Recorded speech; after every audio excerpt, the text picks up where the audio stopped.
Hello everyone, my name is Sinir Belhan. Today's topic is FLA vs SLA. FLA stands for First Language Acquisition and it is a natural process. Humans learn their native languages in very early childhood. FLA is subconscious and universal. SLA stands for Second Language Acquisition and it is a learning a new language after the first language. SLA is conscious and effortful.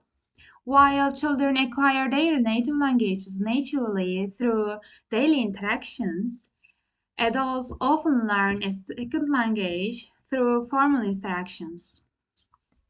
The most known theories of FLA are Skinner's behavior theory, which believes in learning through rewards, and Chomsky's native theory, which believes in innate ability.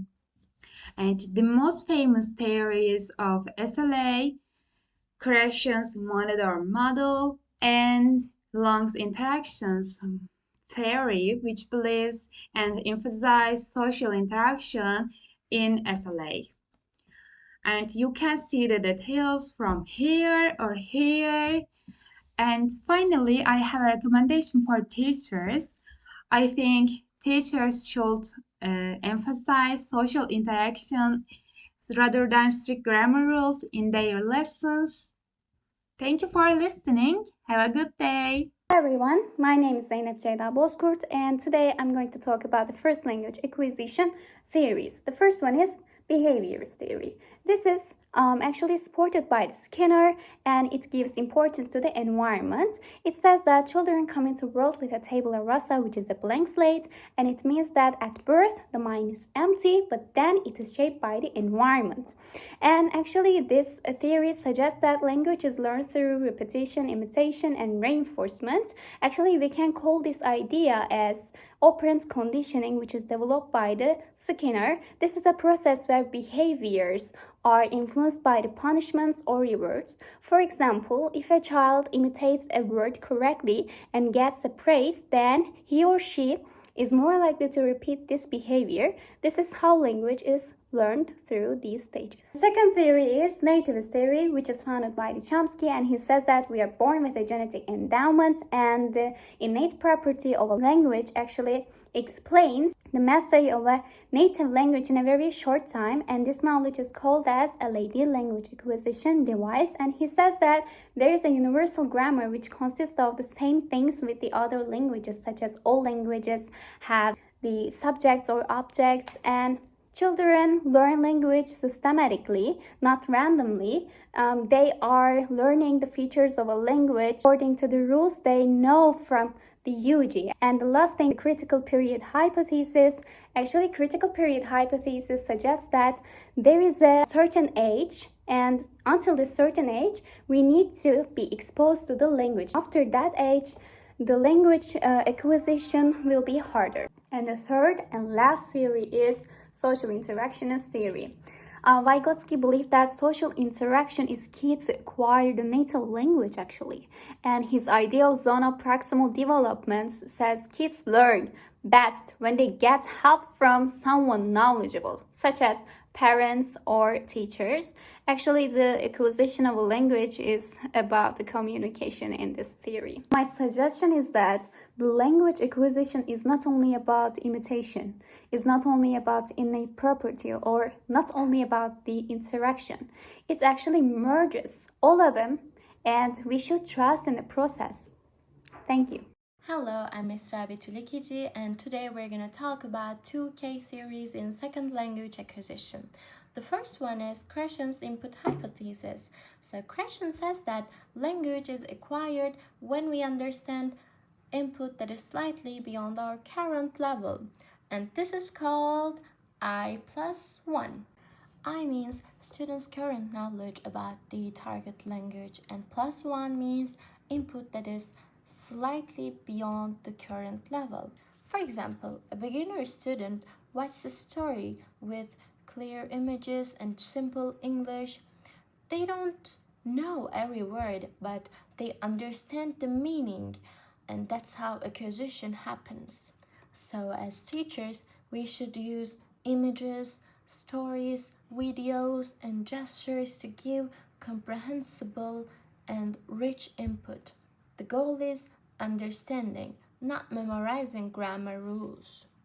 And the second acquisition theory that I want to talk about is Long's interaction hypothesis. So Long says that interaction helps learning.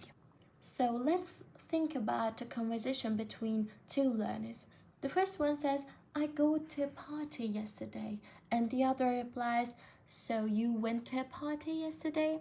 And the first student realizes his or her mistakes with the help of feedback.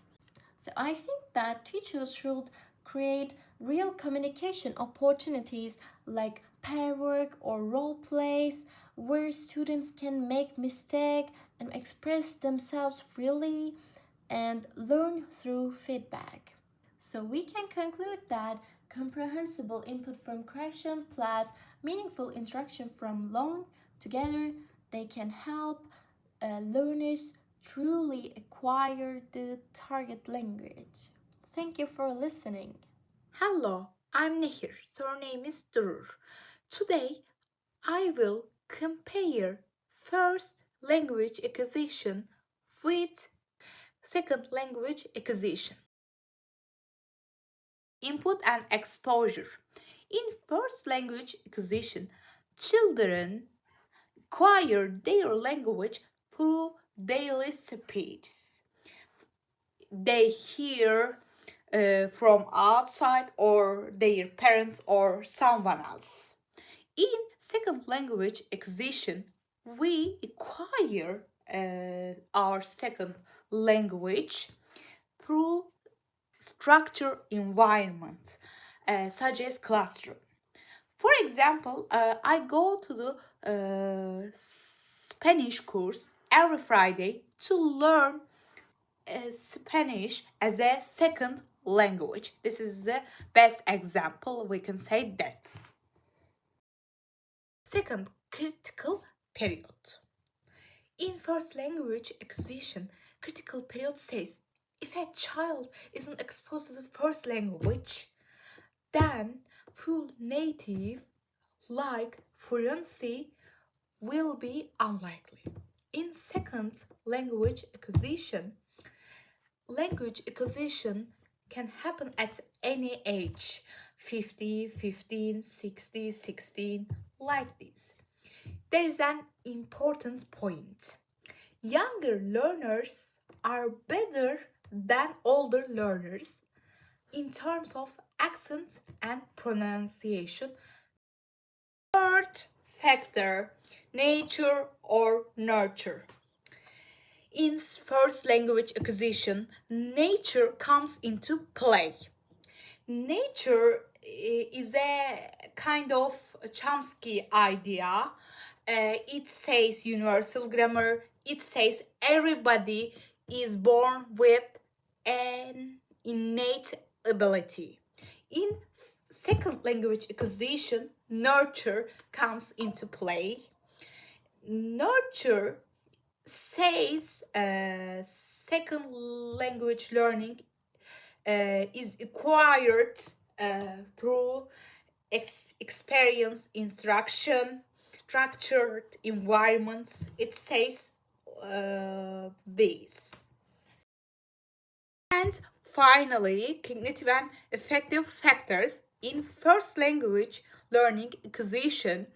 Cognitive development supports this learning, and there is an intrinsic motivation to meet the communication need of children. Also, as an effective factor, low anxiety because of supportive environment. When we come to the second language learning acquisition, it requires working memory and span attention. And there's a two motivation, intrinsic and extrinsic. Intrinsic, personal interest. Extrinsic, like job, travel, exam, these kind of things. Finally, emotions factors as a effective factor, such as confidence, anxiety, happiness, sad, like these factors. Thank you for listening.